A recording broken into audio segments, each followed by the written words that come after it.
எந்த எண்ணமும் நம்மளை தீண்டாது என்பது நம்ம முதல் தெரிஞ்சுக்கணும்.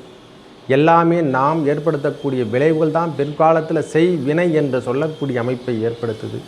துளாராசியை பொறுத்த வரைக்கும் இந்த முறை நல்ல ஒரு ஏற்பாடு தரக்கூடிய இடத்துல தான் 8ஆம் இடம் என்று சொல்லக்கூடிய அஷ்டமத்தில் 4 கிரகங்களின் கூட்டமைப்பு. ஏன்னா அந்த இடத்துல இருக்கக்கூடிய அமைப்பை எவ்வாறு நாம் எடுத்து தான் நாம் ஃபைல் பண்ணி ஆகணும். அந்த இடத்துல ஏற்கனவே போன மாதமே வந்து சேர்ந்தார். அந்த குரு பகவான் இதுவரை இருந்து வந்த கடன் பிரச்சனை தீர்ப்பதற்கு அவர் நின்ற இடம் பாழல்லவா. நோய் கடன் சுமைகள் எல்லாம் பாழ் என்று தான் கொடுத்துருக்கு.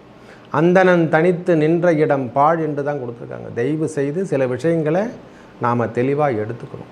ஓம் விக்னேஸ்வராய நமக. வெற்றிவேல் முருகனுக்கு அரகரோகரம். அரகர நம பார்வதீபதே. அரகர மகாதேவா. தென்னாடுடைய சிவனை போற்றி, எந்நாட்டவர்க்கும் இறைவா போற்றி. உங்கள் அபிமான அனந்தலை வாழ் ஜோதிடர் வேலாயுதத்தின் நன்றி கலந்த வணக்கத்தை தெரிவித்து கொண்டு இந்த பதிவினை காண இருப்பது என்னவென்றால் 20/5/2024 முதல் 14/6/2024 வரை ரிஷப ராசியில் ஆட்சி பெற்ற சுக்கிர பகவான் எவ்வாறு உங்கள் ராசிக்கு பலாபலங்களை வழங்குவார் பார்ப்போம் வாருங்கள். எனது அன்புள்ளம் கொண்ட துளாராசி நேயர்களே, ஐயா, இந்த சுக்கிர பெயர்ச்சி யாருக்கென்று முதல்ல கேட்டால் முதல்ல உங்களுக்கு தான் சொல்லணும். ஏன்னா நம்ம ராசிநாதனே இப்போ ஆட்சி பெறுவது பெரிய விஷயம். எந்த வீட்டில் இருந்தால் என்ன கிடையாது, நம்ம ராசிநாதன் என்பது சுக்கிர பகவான் தான். அந்த சுக்கிர பகவான் 20/5/2024 முதல் 14/6/2024 வரை நமது 8ஆம் இடத்துல இருந்தாலும் தனவரவு தரிக்கக்கூடிய அளவு, அதாவது ஒரு கிரகம் என்று சொல்லக்கூடிய அமைப்பே கிடையாது. ஒரு கிரகங்கள் இல்லைங்க அந்த இடத்துல. 8ஆம் இடத்துல குரு பகவான் எல்லாருக்கும் நம்மளுக்கு தொந்தரவு. 8ல் குரு போனால் தொந்தரவுன்னுவாங்க. தயவு செய்து சொல்கிறேன், எதையும் நன்மையும் தீமையும் பிறர் செய்ய வேறா என்று தான் கொடுத்துருக்காங்க. யாரும் நன்மையை நாம் எடுத்துக்கிறத பொறுத்து தான். எந்த கிரகமும் நம்மளுக்கு தீது செய்யாது என்பது முதல்ல நாம் எண்ணிக்கொள்ள வேண்டும். எந்த எண்ணமும் நம்மளை தீண்டாது என்பது நம்ம முதல் தெரிஞ்சுக்கணும். எல்லாமே நாம் ஏற்படுத்தக்கூடிய விளைவுகள் தான் பிற்காலத்தில் செய் வினை என்று சொல்லக்கூடிய அமைப்பை ஏற்படுத்துது.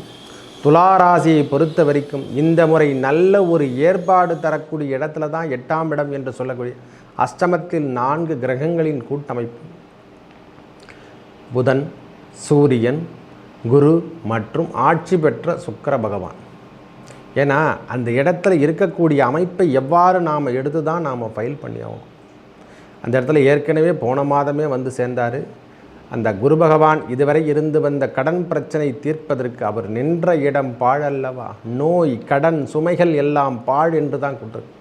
அந்தணன் தனித்து நின்ற இடம் பாழ் என்று தான் கொடுத்துருக்காங்க. தயவு செய்து சில விஷயங்களை நாம் தெளிவாக எடுத்துக்கணும். தனவரவு அதிகரிக்கக்கூடிய இடத்துல நம்மளுக்கு எல்லா செல்வங்களையும் கொடுக்கக்கூடிய பாக்கியம், அதாவது 2ஆம் இடத்தை நேரடியாக 4 கிரகங்களின் கூட்டமைப்பு ஒரு சங்கமத்தில் சேர்ந்து நேரடியாக எங்கே விழுதுறான்னா 2ஆம் இடத்துல பார்வை பதிக்குது.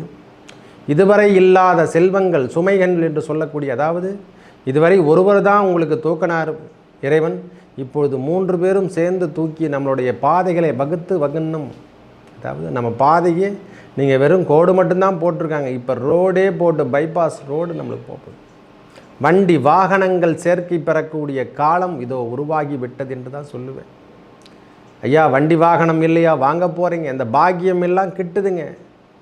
8ல் குரு பகவான் இருக்கார், 8ல் சூரிய பகவான் இருக்கார், 8லே புதன் பகவான் இருக்கார், 8ஆம் இடத்திலே சுக்கிர பகவான் ஆட்சி பெற்றும் காணப்படுகிறார். இதுவரை இல்லாத பிரச்சனைகளை தீர்க்கும் வண்ணம், அதாவது நம்ம ராசிநாதன் தான் 8ஆம் அதிபதி, அதனால் தொந்தரவு கிடையாது. தயவு செய்து சொல்கிறோம், கடன் பெரிய பொறுப்பல்ல, கடன் பெரிய பொருட்டும் அல்ல. துளாராசிக்கு நிம்மதி தரத்துக்கு இது ஒரு நல்ல ஒரு வாய்ப்பு. தனம் என்று சொல்லக்கூடிய 2ஆம் இடத்துல சனி பகவானுடைய பார்வையோடு சேர்ந்து இந்த பாக்கிய பார்வை கிடைக்குதுங்க. அவங்களுடைய 7ஆம் பார்வை இனிமேல் நிம்மதி பெருமூச்சு என்று சொல்லக்கூடிய அளவுக்கு நம்மளுக்கு வேலை உழைப்பு என்னென்ன ஒரு வேலை செய்ய போகிறீங்களா தெரியல. துளாராசிக்காருங்க ஒன்றும் இடம்பெயரக்கூடிய காலம் அல்லது இடப்பெயர்ச்சி செய்யக்கூடிய காலத்தை ஏற்படுத்தி தருவாங்க.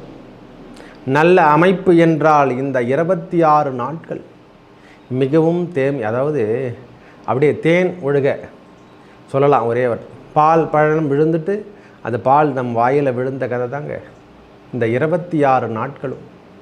இன்பம் தரப்போகுதுங்க. நம்மளுக்கு மனசுக்கு இனிமையும் தரப்போகுது. நல்ல தனவரவு, பொருளாதார நிலை சீர்படுது.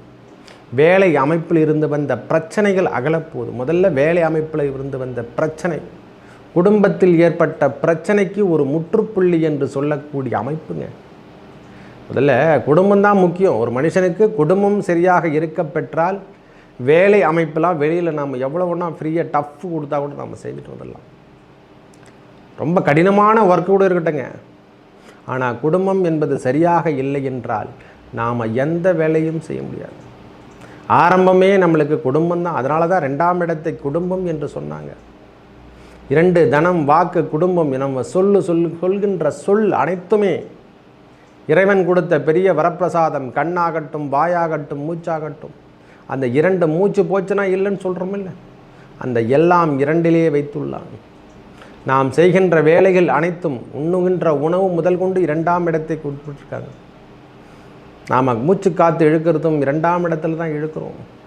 ஐயா மூக்கில் விடனாலும் வாயில் விட்டுக்கலாம், ஒன்றும் தப்பே கிடையாது. அந்த நிலைப்பாடு இப்பொழுது புனிதம் அடைந்து அந்த ஆட்சி பெறக்கூடிய காலம், நாம் சொல்வண்ணம் பலிக்கின்ற காலம் வந்து கொண்டிருக்கிறது. துளாராசிக்கு எண்ணமும் செயலும் கூடாக ஒன்றாக சேர்ந்து இறைவன் நம்மளுக்கு அருள்பாலிக்கின்றார். இனிமேல் நீங்கள் எதுவும் செய்யத்தல, தானாக நடக்கும் என்று சொல்கிறோமில்ல. திருமண ஏற்பாடுகள் நடந்த வண்ணம் காணப்படும். திடீர் திருமணங்கள் என்று சொல்லக்கூடிய அமைப்பு துளாராசிக்கு கண்டிப்பாக உண்டு. இந்த மாதம் நம்மளுக்கு ஒரு டர்னிங் பாயிண்ட் அப்படி தான் சொல்லலாம். ஒரே ஒரு திருப்பு முனை என்று சொல்லக்கூடிய அமைப்பு தான் சுவாமி. இந்த டிலன டேக் டைவர்ஷன் என்று சொல்கிறாங்கல்ல, அந்த பாதையில் கடினமான சூழ்நிலை ஏற்பட்டிருந்தால் தான் அந்த இடத்துல வேலை போகக்கூடிய பாதையில் ஏதேனும் கடினமான திருப்பங்கள் ஏற்பட்டு சின்ன டெம்பரவரி ஒரு 26 நாட்கள் டேக் டைவர்ஷன் என்று சொல்லக்கூடிய திருப்பு முனையை ஏற்படுத்தி தரப்போகிறாங்க. நம்ம வாழ்க்கை தரம் வேறமாகி சென்றாலும், சின்ன சுற்றுப்பாதை என்று சொல்லக்கூடிய அமைப்பு சென்றாலும் தொந்தரவு இல்லாத நிலைமை கூட நாம் போக வர முடியும். தொந்தரவே இல்லைங்க நம்மளுக்கு. போக போகிற வாழ்க்கை தொந்தரவு இல்லாமல் செல்லக்கூடிய காலம். இதுவரை இருந்து வந்த கடன் பிரச்சனை தீர்க்கிறதுக்கு இது ஒரு சின்ன ஒரு முடிவு. அதாவது எப்படி சொல்கிறதுன்னா, இதுக்கு ஒரு அத்தாரிட்டி நம்மளுக்கு கேட்குறோம். துளாராசிக்காருக்கு கடன் பிரச்சனை இருக்க தான் செய்யும், வேறு வழி கிடையாது. சனி பகவானுடைய பார்வை பதிந்திருது 2ஆம் இடத்துல அல்லவா. அவர் பார்வை பதிஞ்சாவே வேறு லெவல். அதை ஈடு செய்யக்கூடிய அளவுக்கு இந்த 4 கிரகங்களின் கூட்டமைப்பும் ஆட்சி பெற்ற சுக்கிர பகவானுடைய கூட்டமைப்பு உங்களுக்கு பெரிய மேன்மை தரப்போது. மனதில் இருந்து வந்த பிரச்சனை விலகிறதுக்கு இதெல்லாம் எப்படி நடக்குது அப்படின்னு சொல்லக்கூடிய அளவுக்கு நாம் திணற போகிறோம். இந்த சூழ்நிலையில் நாம் எதுவுமே போகலையே, நாம் எதுவும் அப்ளை பண்ணலையே, இதெல்லாம் எப்படி தேடி வருதுன்னு கொடுக்கும். இந்த சிஸ்டத்துக்குள்ளே நாம் எப்படி வந்தோம், இறைவன் எவ்வாறு மாற்றிட்டு இருக்கிறார் ஒவ்வொரு விஷயத்தையும், அதெல்லாம் இறை கோட்பாடாவில் தான் நடக்கும். எதுவுமே அவனின்றி ஓர் அணுவும் அசைவதில்லை. இது முதல்ல தெரிஞ்சுக்கணும். இறைவன் நவகிரகங்கள் வேறில்லை, இறைவன் வேறில்லை, எல்லாமே ஒன்று தான். நீங்கள் அவங்கள கும்பிட்டாலும் சரி, இறைவனை கும்பிட்டாலும் சரி, சிவபெருமானை கும்பிட்டாலும் சரி, நாராயணன் என்று சொல்லக்கூடிய முருகப்பெருமான், அந்த காக்கும் கடவுள் கந்தனையும் கண்ணனையும் வழிபடவருக்கு எந்த ஒரு பிரச்சனையும் இல்லாமல் கண்டிப்பாக காப்பாற்றி முன்னு கொண்டு வருவார். இந்த முறை சுக்கிர பகவான் உங்களுக்கு 7ஆம் இடம் 8ஆம் இடத்தில் இருந்து ஆட்சி பெற்று 7ஆம் இடத்துலேருந்து 8ஆம் இடத்துக்கு போகிறாரு. ஆட்சி பெற்று நிலைமைகளை மாற்றி உங்களுடைய பிரச்சனைகளுக்கு ஒரு தீர்வு முற்றுப்புள்ளி என்று சொல்லக்கூடிய அளவுக்கு இந்த 26 நாட்கள் சற்று போராட்டம் சொல்லக்கூடிய அளவுக்கு மட்டுமே இருக்கும். ஏன்னா போராட்டம், அதாவது உடல் உழைப்பு அதிகமாக கொடுக்கக்கூடிய காலமாக இருக்கும். எப்படிங்க அது பிஸ்னஸ், நம்மளுக்கு 24 ஹவர்ஸே பத்தாது. அந்தளவுக்கு ஸ்டெமினாவும் கொடுப்பார் நம்மளுக்கு. அதாவது நல்ல சக்தி என்று சொல்லக்கூடிய அமைப்பையும் கொடுத்து, நல்ல செல்வங்கள் என்று சொல்லக்கூடிய அமைப்பை கொடுத்து உங்களுக்கு மைனஸ் பண்ணி விட்டுருவார்.